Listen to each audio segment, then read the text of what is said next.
All right, let's bring in our final guest, our Indians beat reporter, Paul Hoynes, joining us. Hoynesy, what's going on? Hi, guys. How you doing today? I'm doing all right. We just talked to a guy who told us about a baseball team of taxidermied frogs. Don't ask. The Indians, Hoynesy, I feel like they missed a big opportunity in Pittsburgh. They were playing well. They got out to that lead on Sunday, and then they gave that game away. They lost the next night, but all that said, they've won 7 out of 10. There's injuries piling up in the Central all of a sudden. Are they still somehow in this thing?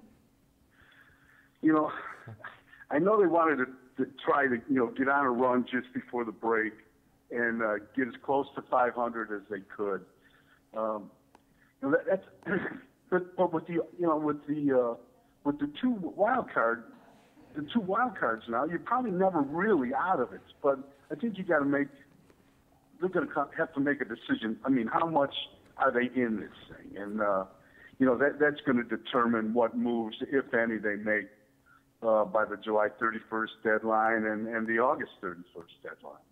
Do you think the Indians will, and maybe should they, look at the landscape of the AL Central and say, well, Alex Gordon's going to be out for a pretty long while, Miguel Cabrera going to be out for a pretty long while, and do you think those kinds of reality should factor into their decision-making process when it comes to the trade deadline and what moves they should or could make? Chris, I think what has to determine what determines what they'll do is how they're playing. Mm-hmm. And I don't think they're going to be looking at the other teams right now. I mean, if you listen to Francona and Antonetti, like, that's the worst thing they can do. They have to concentrate on what they can do. And, so far we've seen that they're playing well against Houston, but historically they played well against Houston. Pittsburgh, 3 close games in Pittsburgh, they should have won at least, 2 out of 3, but they found out, what a contender looks like. And it's just, I don't know. They just seem to be treading water to me. This team hasn't really shown the ability to get on a streak. I mean, they're wasting a ton of good pitching, and it's just a frustrating club to watch because you just don't know if they have enough offensive talent to be a contender and to even, get close to the postseason.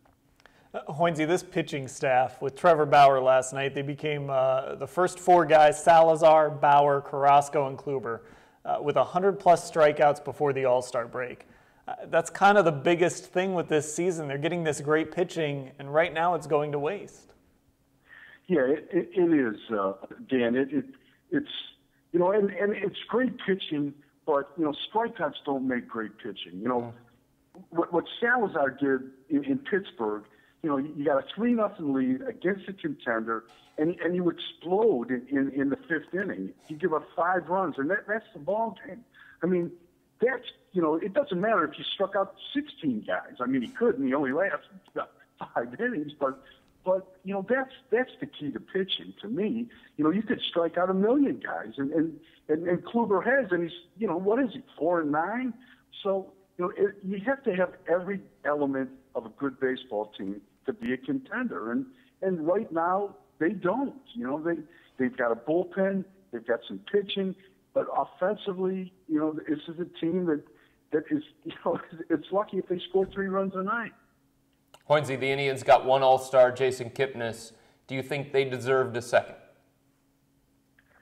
I'm sorry, I didn't hear the last part of that. Do you think they deserved a second All-Star this year?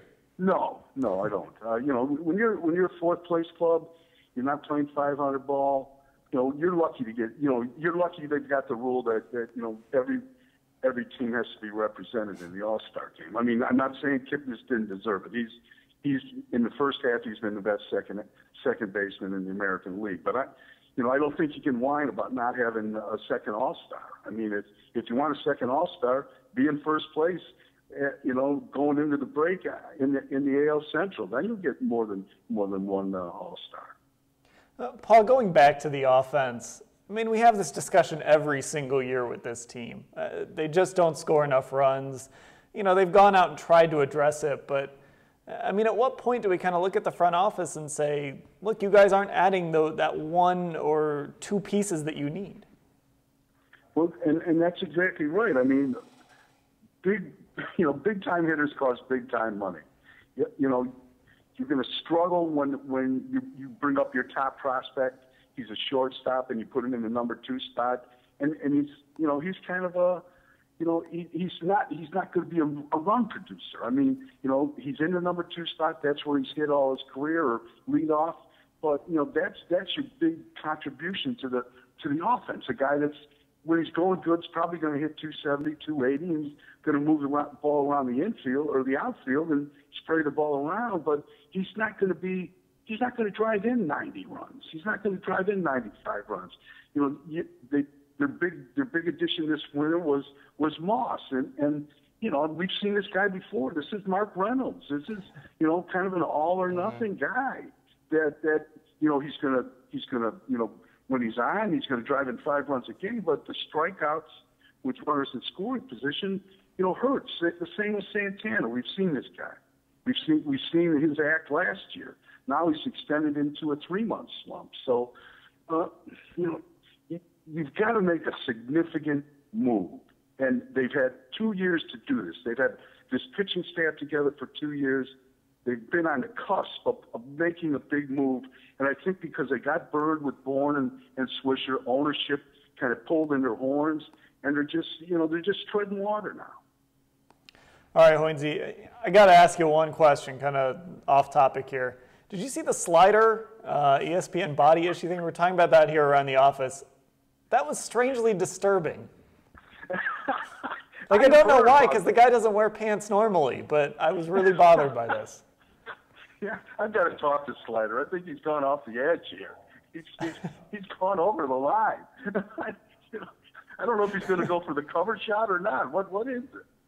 Well, Hoynesy, we had our guy Dave Pekowitz made a cover of the ESPN body issue with you. We just showed it on screen. We're gonna have to send it to you. It's that'll keep you up at night. Give you nightmares. It's something. We're gonna take that down to Cincinnati, get appraised at this auction thing we talked about before you came on. Hoynesy, if they did a media body issue, would you want to be in that? God, no. You know what? The best way to see this body is like from a mile away. All right, Paul Hoynes, our Indians beat reporter. Hoynesy, as always, it's great talking to you. Thanks, guys. All right, that was Paul Hoynes. Mary Kay Cabot joined us earlier, as did Chris Haynes. Dave Hunt as well. If you missed any of the show, we'll have it archived for you later at cleveland.com/sports. For Chris Fedor, I'm Dan Labbe.